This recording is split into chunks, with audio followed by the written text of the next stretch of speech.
Welcome to r/Askreddit, where users answer the question, what's the worst I hate to break it to you moment that you've had with someone?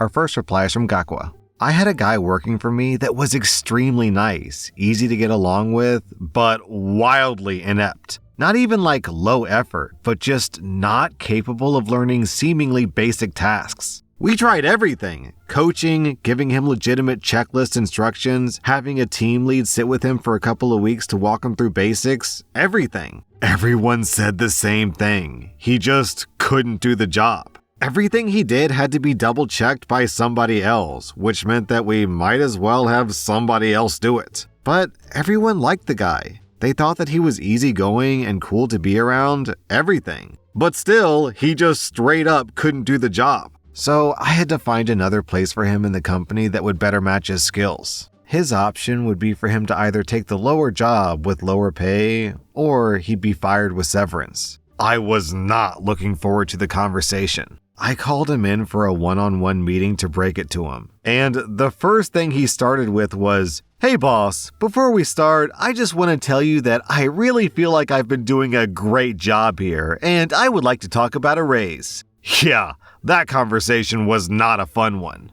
Alright, for all my D&D players out there, this guy maxed out his charisma but used intelligence as his dump stat. Beneath that, we have a similar story from Kevin's Revenge. I had a similar instance in my career where the person legitimately was working harder than anyone else to try to learn and contribute. Everyone saw her as the first to show up, the first to volunteer, attending conferences on weekends to improve skills, and basically working on improvement constantly. Since I was the one person reviewing her work and attempting to give her additional training constantly, it became a huge burden on me trying to get her to some level of competency, and yet failing to even get her to complete basic tasks without constant coaching. I had to break it to her that we couldn't keep her on the team. She cried a lot about how she was working harder than everyone else, and she didn't understand why this was happening. She got angry when I tried to give her some parting constructive criticism that she was asking for, and stormed off screaming that the group couldn't function without her and that we were going to realize all she really did after she was gone.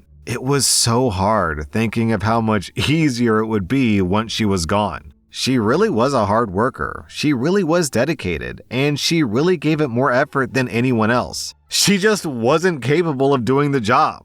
Our next reply is from Nathan Doma. I had to tell my friend that the online girlfriend he'd been talking to for months was actually a scammer using stolen photos. He was planning to send her money to come visit, and breaking the news to him was one of the toughest conversations I've ever had. Beneath that, we have a similar story from Yord Satan. So my friend had a similar thing going on. Claimed to have talked a bunch on the phone, and we didn't really believe him. Eventually, she asked for money for a ticket, and we were all like, there it is, and he finally believed us. He decided to test her to prove it once and for all, and told her that he'd bought her a ticket for the flight, assuming she would make up an excuse to get out of it. He didn't really buy the ticket, he just assumed that he was calling out the catfisher. Well, to his surprise, the day of, he got a call from her at the airport panicking because they couldn't find the tickets. He managed to play it off as a mistake and was able to get her on the flight. She really was a big titty goth girl from the photos.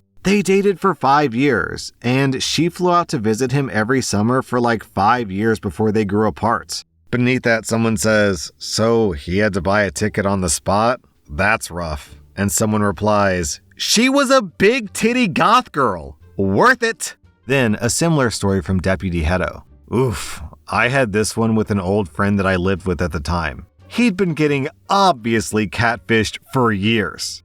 Thankfully, not monetarily, just a lonely girl looking for attention. He'd been getting catfished over the phone and internet, but just refused to believe the signs. It was weird for many reasons, one being that this dude was attractive, fit, and fun to be around, and shouldn't have had issues meeting women. Also, we were young, 20, 21. He had plenty of time ahead of him. Once we broke him out of it, he did just fine. It took me pushing him to buy plane tickets to meet her, though, because it had gotten to the point where the only way he'd believe me she wasn't who she said she was is if he saw for himself. She thankfully came clean during the trip planning stage, so there was no loss on the tickets. Our next reply is from Captain Jerkface. I used to work in a customer care call center for a major telecommunications company. A woman called in one day to inquire about two $99 charges on her bill from Lava Life. She kept pressing about the charges, what they were, and I had to explain to her that Lava Life is a dating service and these charges were legitimate. If she didn't make them, did someone else live in her house who might have? There was only her husband, and I heard her go from, "But he would never," to, "I have to go now," as it set in. That was almost 20 years ago now, and I still feel awful about it. Beneath that, we have a similar story from Elia River. I work at a bank, and recently, one of my coworkers was helping a member trying to figure out what a charge was. It was for a salon, which neither her or her husband went to, coming from his card on a day when he was supposed to be on a business trip. Then this story from Jules Migo.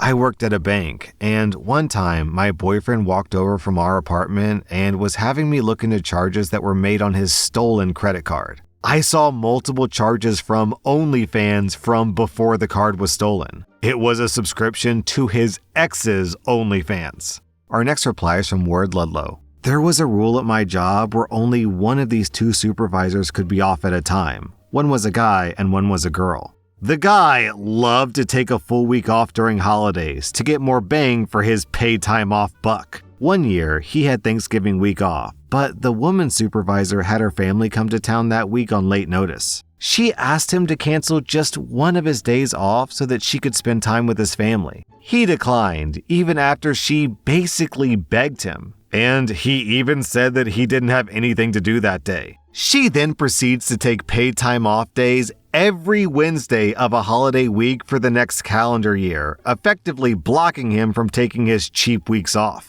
He told me that he thought it was funny because he knew that she didn't have enough time to take all these vacation days off, and she'd eventually have to cancel some of them. I got to tell him, I hate to break it to you, but she only took off 2 hours of each of those days. The dude looked devastated.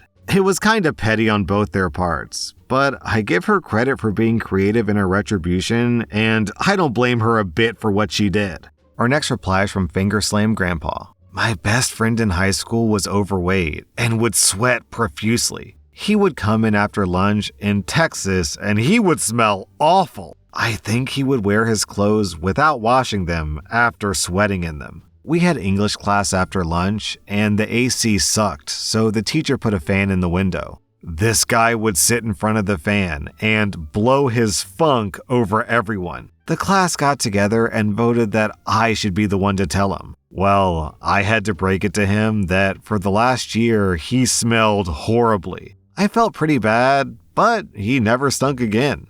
Our next reply is from Long Pork Merchant. I had an upper management type guy try to explain to me in a very condescending way how a specific device works and how to install it. All of it completely wrong. I wrote the manual for it. I own the patent. It's named after me. Beneath that, we have a similar story from Technos. The company I was at called in a consultant, Peter, to help with a bit of data migration. We were in a meeting, and Peter was laying out a pretty easy-to-follow timeline that sounds like it would take about a week. Longer than we thought, but still doable. Our boss didn't like that and started pestering Peter with what-ifs. After Peter explained why that wouldn't work for the third or the fourth time, Peter asked my boss if he knows who wrote the software in the first place. My boss said, Palsoft wrote the software. Why? Peter said, and do you know why they were called Palsoft? No, enlighten me, smart guy. Because my initials are PAL.